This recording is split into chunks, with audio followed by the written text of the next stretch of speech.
sobre el tema los que entregaron el cuerpo. Y vamos a estar utilizando aquí este texto como base para ese mensaje, los que entregaron el cuerpo. Dice así la palabra de Dios. Dice, pero de ninguna cosa hago caso, ni estimo preciosa mi vida para mí mismo, con tal que acabe mi carrera con gozo y el ministerio que recibí del Señor Jesús para dar testimonio del Evangelio de la gracia de Dios. Aquí el apóstol Pablo estaba mirando hacia el horizonte y él veía que le esperaban días de cárcel, días de cadenas, días de sufrimiento. Por delante le esperaba gran tribulación, pero él no iba a retroceder. Él no se iba a acobardar por esas cosas. Él dice, yo voy a tener que acabar mi carrera con gozo. Él no era uno de esos hombres mimados. Él no era una persona que se sentía al centro de las cosas o el ombligo del mundo, como se dice vulgarmente. Pablo era un hombre con una misión, la misión de predicar el evangelio. La mayoría de los que están viendo y oyendo hoy son jóvenes y llega un punto en nuestra vida y es el mejor en la etapa de la juventud que nosotros decidamos delante de Dios entregar nuestro cuerpo al ministerio, al servicio, enteramente para la obra de Dios. Pablo aquí es un hombre que en la Biblia fue uno de los llamados para entregar su cuerpo. Y él lo define en esa frase que dice, no estimo preciosa mi vida.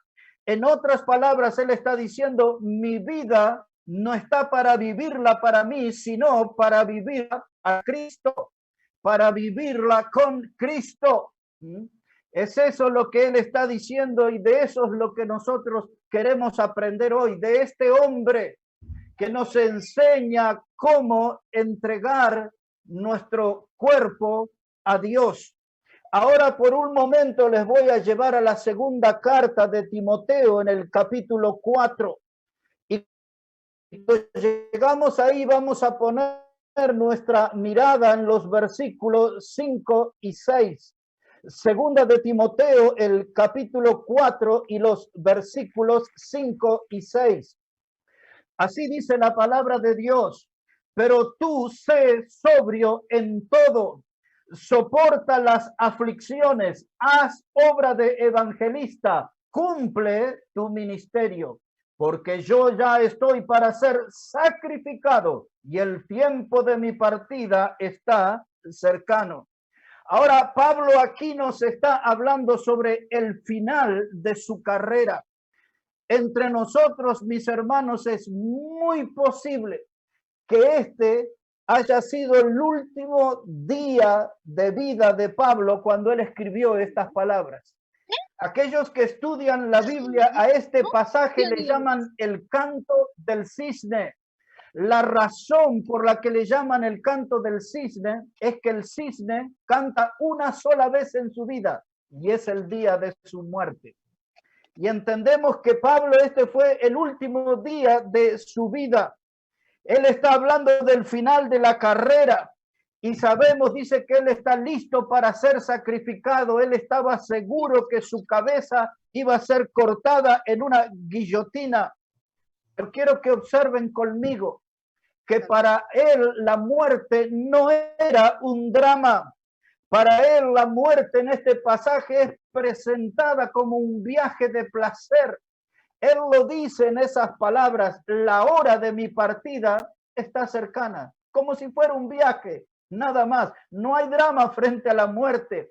Para aquellos que estudian el idioma griego y ponen la lupa sobre ese pasaje, encuentran la idea como cuando nosotros nos vamos un fin de semana de campamento a pescar junto a un río o vamos y armamos una carpa en el campo y estamos sábado y domingo y el domingo desarmamos la carpa y volvemos a casa. Esta es la idea del pasaje. Él dice, nada más que me estoy preparando para una mudanza. Él le había dicho a los filipenses, para mí el vivir es Cristo, el morir es ganancia. En otras palabras, un viaje de placer. Él habla de un viaje, la hora de mi partida, dice él, está cercana. Todo lo que tengo por delante no es el drama de la muerte, sino que es un cambio de escenario. Ese cambio de escenario, abandono la tierra para presentarme en el cielo delante del Señor. Ahora dice que él quería acabar su carrera con gozo. No quería llegar a los últimos años o días del ministerio con tristeza, con amargura, con resentimiento. Hoy hay muchos predicadores aún de avanzada edad que cargan sobre sus espaldas rencores y amarguras, batallas del pasado que no pudieron solucionar, heridas del pasado que no supieron cerrar. Pero Pablo dice, yo voy a acabar mi carrera con gozo. Y como los que están oyendo aquí, la mayoría son jóvenes, prepárese para esa carrera, prepárese para predicar el evangelio, prepárese para sufrir penalidades, pero sobre todo prepárese para terminar su carrera con gozo. Ahora le llevo por un momento a 2 de Corintios, el capítulo 12, versículo 15. 2 de Corintios, el capítulo 12 y el versículo 15. Este es uno de los pasajes preferidos en mi vida. Yo diría que este es el pasaje que marca mi estilo de vida. Se los compartiré. 2 de Corintios 12, verso 15. Dice aquí Pablo, y yo con el mayor placer gastaré lo mío, y aún yo mismo me gastaré del todo por amor de vuestras almas, aunque amando más sea amado menos. Note esto conmigo, dice Pablo, con el mayor placer gastaré lo mío. Él no está hablando de un ahorro en el banco. Él no está hablando de unos billetes escondidos bajo el colchón. Él está hablando del capital más precioso que existe, que él tenía y que ustedes y yo tenemos. Y ese capital se llama tiempo. Tiempo es lo más valioso que tenemos. Y él dice, mi tiempo con el mayor placer lo voy a gastar. Entonces, jóvenes, yo les digo esto, ustedes tienen que aprender a matar las mezquindades en su vida y entregarse enteramente al Señor. Muchos obran mal cuando se reservan cosas de su vida, principalmente la mejor etapa que es la juventud. No haga eso, no sea mezquino, elimine las mezquindades, entregue su cuerpo enteramente al Señor y hágalo con placer. Entregue el tiempo de su vida al servicio de nuestro Salvador.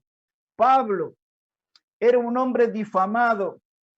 Pablo era un hombre perseguido. Era un hombre muy criticado.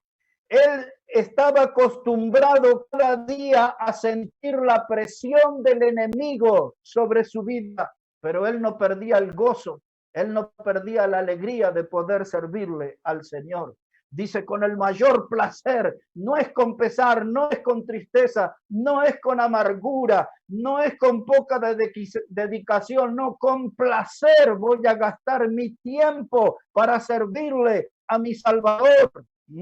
La vida de Pablo estaba, mis hermanos, puesta para el avance y para el progreso del evangelio. Y ustedes y yo tenemos que involucrarnos en esas cosas, en hacer que el evangelio avance, que el evangelio progrese. En otras palabras, quiero decir que el evangelio pueda llegar a cada alma necesitada y nosotros seamos el puente, el vehículo para que el evangelio llegue a las almas. ¿Cómo poner mi cuerpo en la obra de Dios? Ahora le llevo a 1 de Corintios, el capítulo 9. Cada pasaje que hemos leído le vemos a Pablo poniendo su cuerpo en la obra de Dios. 1 de Corintios, el capítulo 9, verso 24. Note cómo dice la palabra del Señor allí, 1 Corintios, verso 24. Dice la palabra, ¿no sabéis que los que corren en el estadio, todos a la verdad corren, pero uno solo se lleva el premio? Corred de tal manera que lo tengáis. Todo aquel que lucha, de todo se abstiene. Ellos a la verdad para recibir una corona corruptible, pero nosotros una incorruptible. Así que yo de esta manera corro, no como la aventura, de esta manera peleo, no como quien golpea el aire, sino que golpeo mi cuerpo, heraldo para otros, yo mismo venga a ser eliminado. La vida cristiana en este pasaje es presentado como una carrera. En el mismo sentido, cuando usted lee Hebreos 12:1, que dice, teniendo en derredor nuestro una gran nube de testigos, corramos con paciencia la carrera que tenemos por delante. La vida cristiana es una gran carrera y nosotros tenemos testigos. Todos los santos del Antiguo Testamento estaban ahí mirando, como dice el escritor de los Hebreos, como si fuera una gran nube de testigos, y ellos están animando y alentándonos a nosotros hoy. Vamos, que se puede, por medio de la fe es el camino, la fe es el instrumento para alcanzar la victoria, la fe es el modo para sobreponerse a las adversidades. Esa nube de testigos hoy nos alientan a nosotros. Y dice aquí que la vida cristiana es como una carrera y tengo que llegar a la meta. Y si usted ve a los atletas cuando corren en esas pistas y van a llegar a la meta, hay una cinta y todos cuando se acercan a la cinta ponen su pecho hacia adelante y cortan la cinta.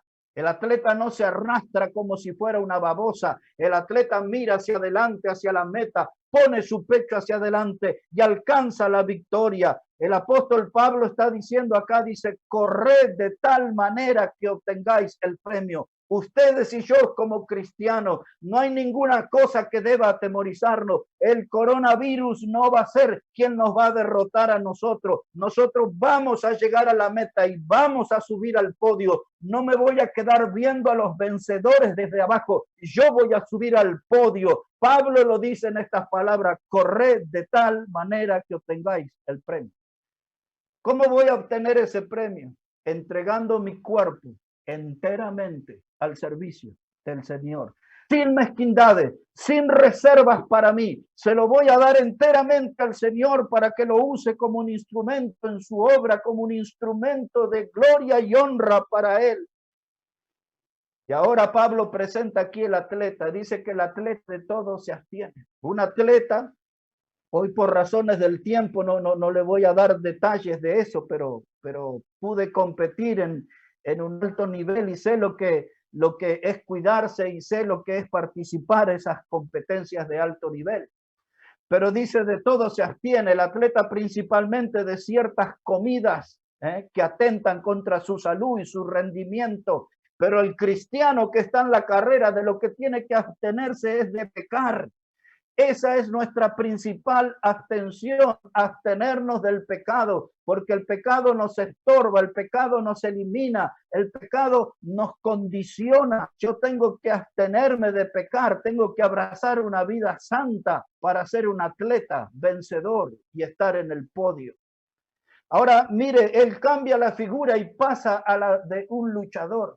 Dice ahí en el verso 25, todo aquel que lucha, era principalmente la lucha greco-romana, era una clase de lucha que era cuerpo a cuerpo. Y él está diciendo, hay que prepararse a pelear con el enemigo, porque la batalla va a ser dura y cuerpo a cuerpo, y tenemos que vencer a Satanás. Y luego él cambia la figura de atleta, pasa al luchador, y de luchador pasa al boxeador. Porque él dice en el verso 26, yo de esta manera corro, no como a la aventura, y de esta manera peleo, no como quien golpea el aire. Uno de los principales entrenamientos del boxeador se llama sombra. Sombra porque él ensaya frente a un enemigo invisible. A veces ensaya esos golpes y esos movimientos frente a un espejo. Pero Pablo está diciendo que ustedes y yo no tenemos un enemigo invisible, tenemos un enemigo que está presente, golpearlo. Y él está diciendo, tienes que tomar al enemigo y darle un golpe de nocaut, derribarlo al piso y que no se levante más. Y es eso lo que tenemos que ver en nuestra vida. Satanás derribado a nuestros pies. Que no Él sea el enemigo victorioso, sino que nosotros lo veamos derrotado a vuestros pies, darle un golpe de knockout, vencer al pecado, vencer al diablo, para poder subirme al podio de los vencedores y glorificar a mi Salvador. Y luego Él usa la palabra heraldo. Él dice, no sea que habiendo sido un heraldo para otros, ahora yo venga a ser eliminado. Un heraldo lo vamos a definir como un mensajero del rey. Por ejemplo, la actividad de un heraldo era pararse en una esquina. Muchas veces utilizaban un tambor de un gran tamaño, un tambor gigante. Y el heraldo golpeaba ahí a modo de llamar la atención, y cuando la gente se juntaba, entonces el heraldo leía las noticias del rey, todas las noticias que el pueblo debía saber. Y Pablo dice que él era un heraldo, él era un mensajero del evangelio, él era un mensajero del Señor Jesucristo. Yo soy un heraldo, dice él, pero no sea cosa, dice, que quede yo eliminado. Habiendo él, hermano, siendo bendición para mucha gente, habiendo Pablo siendo el mensajero que condujo a la salvación a mucha gente, dice, no puedo quedarme afuera del ministerio. ¿Qué era lo que lo atemorizaba a él? La presencia del pecado.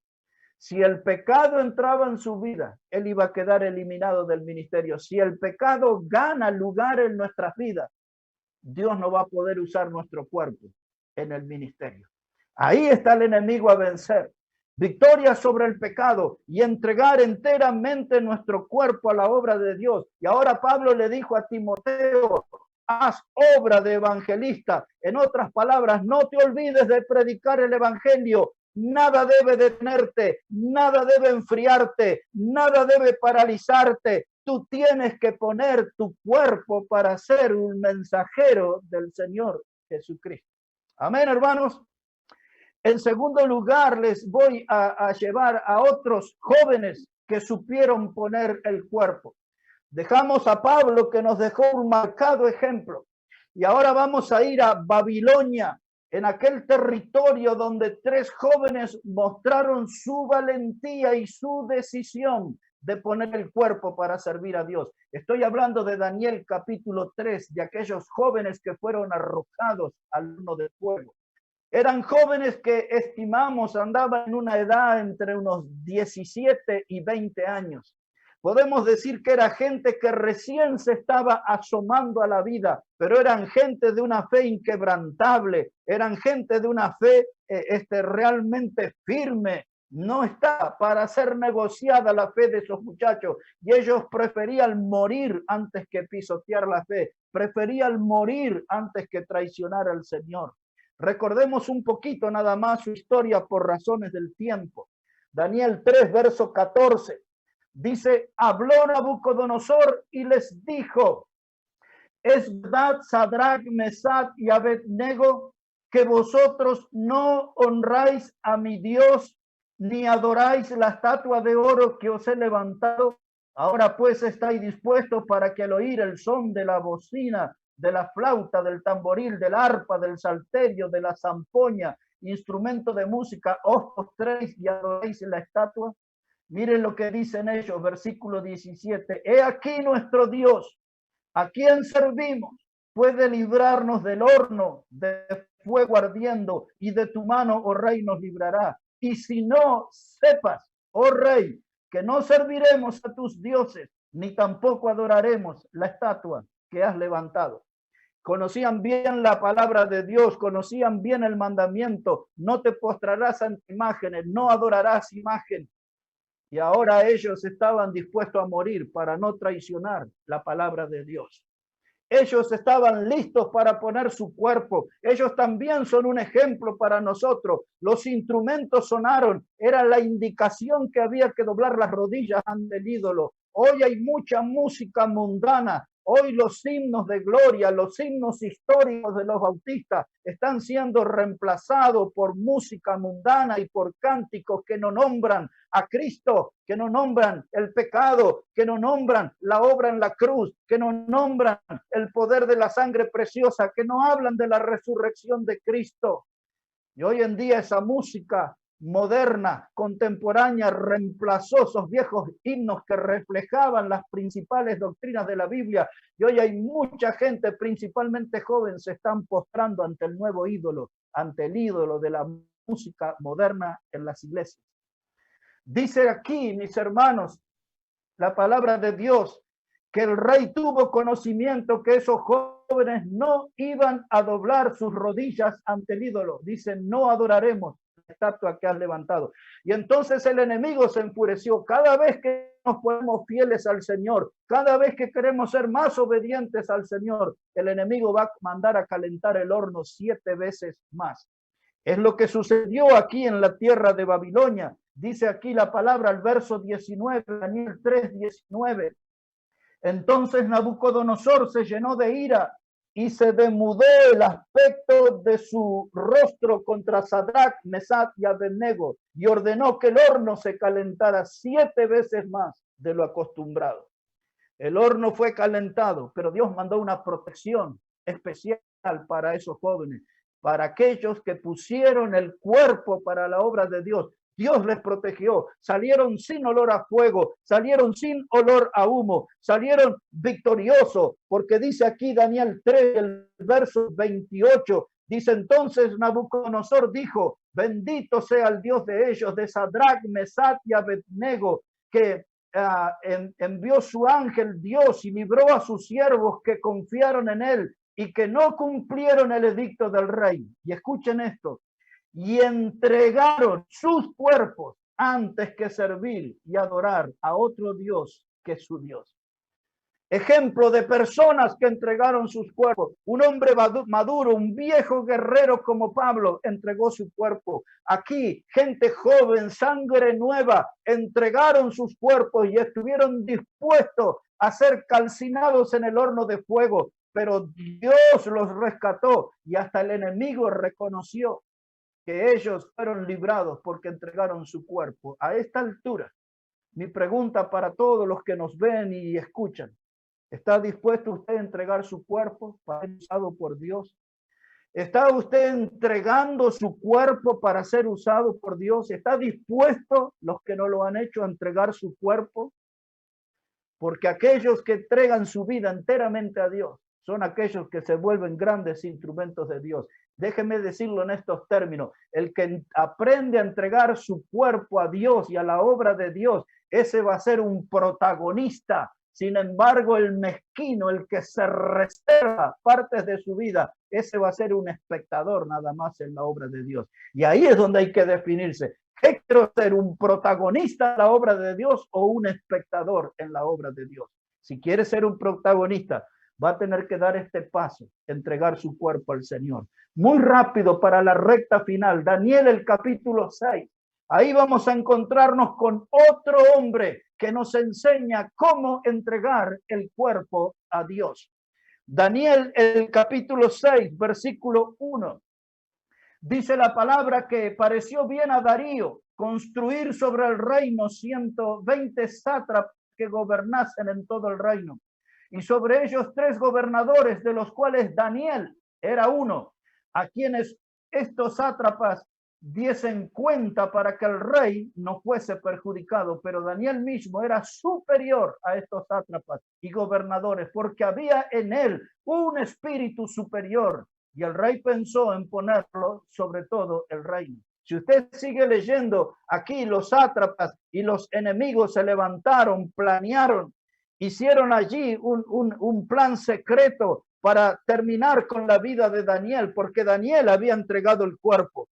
Y cada vez que usted quiera servir al Señor, el enemigo siempre va a buscar algo relacionado con la fe o con nuestra creencia para desacreditar nuestro mensaje, nuestra predicación. Daniel era un hombre fiel. Daniel era un hombre de sana doctrina. Daniel sería definido hoy como un predicador de sendas antiguas. No tenga ninguna duda de eso. Daniel era un predicador de sendas antiguas. Pablo era un predicador de sendas antiguas. Los muchachos jóvenes en Babilonia que fueron arrojados al horno, ellos eran predicadores de sendas antiguas. Estaban comprometidos enteramente a entregar su cuerpo. Buscando aquí acelerar, Daniel 6, verso 10. Dice la palabra de Dios, cuando Daniel supo que el edicto había sido firmado, entró en su casa y abiertas las ventanas de su cámara que daban hacia Jerusalén, se arrodillaba 3 veces al día y oraba y daba gracias delante de su Dios como lo solía hacer antes. Era habitual, era costumbre, era algo que siempre hacía, orar a Dios, no esa oración de 3 minutos que acostumbran los cristianos de hoy. Daniel era un hombre de oración, de rodillas dobladas. Daniel en el capítulo 1 y versículo 8 de su libro dice que él había decidido no contaminarse con la comida del rey.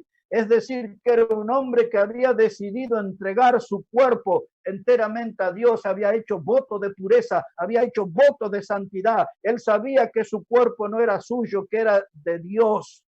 Y es eso lo que necesitamos aprender de estos hombres, entregar nuestro cuerpo para llevar el mensaje del Evangelio. Si nosotros no somos fieles a la hora de predicar, es porque todavía no hemos entregado nuestro cuerpo. El enemigo tiró el cuerpo de Daniel al foso de los leones, pero vino el ángel del Señor y cerró la boca de los leones. Y aquel predicador, cuyo nombre significa Dios es mi juez, Daniel significa Dios es mi juez, él salió sanito de ese foso de leones y es un testimonio que nos ilumina desde el fondo de la historia y nos desafía a entregar nuestro cuerpo a Dios. Pablo lo hizo, los muchachos en Babilonia lo hicieron, Daniel lo hizo. Y termino ahora estos últimos 2-3 minutos que nos quedan diciéndole que nuestro Señor Jesucristo, Él también lo hizo y Él entregó su cuerpo al servicio de Dios. Leemos esto para terminar en el Evangelio de Juan capítulo 10, Evangelio de Juan capítulo 10, y vamos a ver cómo nuestro Señor también está en la clases de hombre que supo entregar su cuerpo. Juan 10, verso 17. Dice la palabra, vino pues Juan 10, verso 17. Dice, por eso me ama el Padre, porque yo pongo mi vida para volverla a tomar. Nadie me la quita, sino que yo de mí mismo la pongo. Tengo poder para ponerla y tengo poder para volverla a tomar. Este mandamiento recibí de mi Padre. Y no había ninguna otra cosa mejor que poner su vida por los amigos. ¿Recuerdan? Él puso su vida por los amigos. Él puso su vida. El Señor no fue mezquino. Él a la cruz y entregó su cuerpo enteramente para que ustedes y yo podamos ser salvos y podamos ser herederos de la vida eterna y podamos ser miembros de la familia de Dios. Aquí tenemos nuestra reflexión de hoy. Hombres que supieron poner su cuerpo al servicio de Dios, en la obra de Dios. ¿Qué estamos haciendo con nuestra vida? Vuelvo al principio. Dice Pablo allí, dice que no estimo preciosa mi vida para mí mismo. Dice él, sino que pongo mi cuerpo con tal que acabe mi carrera con gozo y el ministerio de la predicación del evangelio que Dios me encomendó. Dios nos encomendó ser testimonio de la obra de Cristo. Dios nos encomendó ser embajadores, gente que lleven el mensaje y pongan con claridad en el conocimiento de lo que Cristo logró en la cruz por el pecador.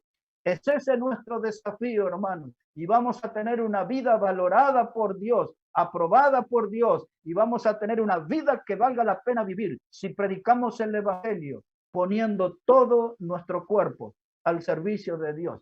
Que podamos aprender esa lección y eso va a traer bendición a nuestra vida, en nuestro cuerpo al servicio de Dios, y el poner nuestro cuerpo va a llevar mucha gloria y honra al nombre de nuestro Señor. Bueno, que Dios bendiga su palabra y sus vidas en esta tarde, mis hermanos.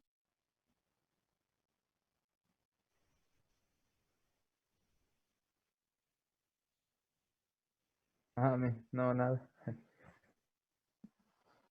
Gracias, pastor, por la palabra de Dios y por todos que nos han visitado también ahora para escuchar la palabra de Dios. Walter, ¿quieres orar para terminar, para luego la reunión? Ya tenemos solo 2 minutos también.